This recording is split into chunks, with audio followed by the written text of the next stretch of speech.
बोली एक अमोल है जो कोई बोले जाने। यही बोली जो इतनी अनमोल है, यह बोली जब कभी कभी अच्छी होती है तो दिल में उतर जाती, सुकून देती है। लेकिन यही बोली जब कर्कश हो जाती है तो यह जीवन को बिल्कुल छितर बितर कर देती है, आपके जीवन को मनोवैज्ञानिक स्तर पर नष्ट कर देती है।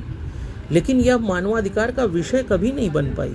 मानवाधिकार का विषय, चूंकि अखिल भारतीय अधिकार संगठन उसी पे काम करता है, यह आवाज़ तब बनती है जब यह राज्य के स्तर पर आंदोलन करने वालों पर इसकी बौछार की जाती है। आश्चर्य हो रहा है ना कि आवाज़ की बौछार की जाती है। जी हाँ, जब 9/11 का कांड हुआ अमेरिका में तो उसने एक डिवाइस बनाई जिसे लार्ज रेंज एकॉस्टिक डिवाइस कहते हैं। इसके माध्यम से जो लोग राज्य का, सरकार का विरोध करते हैं, आंदोलन करते हैं, उस पर सरकार इस डिवाइस के द्वारा बहुत तीव्रता वाली आवाज़ को छोड़ता है।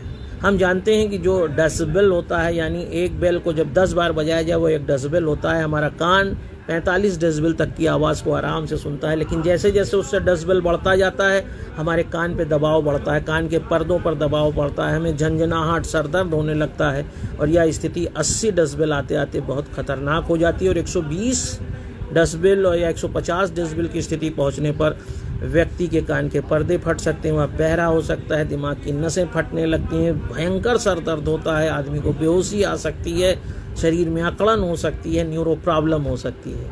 और इस डिवाइस का प्रयोग करके, चाहे वो अमेरिका है, फ्रांस है, स्पेन है, जर्मनी है, वह आंदोलन करने वालों को इस बौछार के द्वारा अलग करते हैं। और जिसके लिए अब विरोध होने लगा है कि यह मानवाधिकार का उल्लंघन है, गरिमापूर्ण जीवन के खिलाफ है और सर्बिया में इसका खुलकर विरोध हो रहा है। मेरा सिर्फ यह कहना है कि एक डिवाइस के विरोध से आपको मानवाधिकार उल्लंघन समझ में आ रहा है, लेकिन जो मैंने आरंभ में कहा, बोली एक अमोल है, जरा सोच के देखिए कि जब आप किसी से मीठा बोलते हैं तो ठीक है, अच्छा लगता है, लेकिन जब आप कड़वा बोल देते हैं, कर्कश बोलते हैं, तो वह आवाज़ किस तरीके से सिर्फ कान के पर्दों को प्रभावित नहीं करती, दिल, दिमाग, मनोविज्ञान सब को छत विछत कर देती है। कभी कभी तो इस बात को जब जब अकेले में आदमी बैठकर सोचता है तो वह व्यथित हो जाता है कि किसी व्यक्ति ने उसके लिए ऐसा कैसे कहा।